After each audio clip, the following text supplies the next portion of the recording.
உடல நாம கவனிச்சுட்டே இருக்கணும். ஏன்னா, நம்மளோட நம்பிக்கைகள் என்னவோ, அதுக்கு தகுந்த போல தான் நம்ம உடல் ரியாக்ட் ஆயிட்டே இருக்கும். நாம மருந்து சாப்பிட்டுட்டு இருக்கிறோம். ஆனா, அது நமக்கு அந்த மருந்துனால சரியாயிடும் அப்படின்னு நம்பிக்கை இல்ல.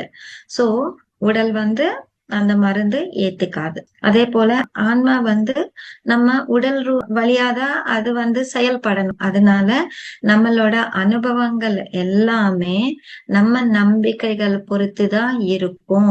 உடல் ஒரு எக்ஸாம்பிள் நமக்கு. சோ நமக்கு ஒன்னஸ்ல இருக்கிறோமா, நமக்கு அபண்டன்ஸ் இருக்கா அப்படின்றது முதல்ல நம்ம உடலை பார்க்கணும். அப்படின்னா உடல்ல நம்ம நினைச்ச போல ஆரோக்கியம் இருக்கா, நம்ம நினைச்ச போல எல்லாரும் கூட இணைந்து இருக்கிறோமா அப்படின்னு சொல்லிட்டு நாம முதல்ல உடலை கவனிக்கணும். அப்போ எங்க தவறு இருக்கு, என்ன நாம நம்பிக்கைகள்ல நம்ம எங்க சரி பண்ணிக்கணும் அப்படின்றத நம்ம செக் பண்ணணும்.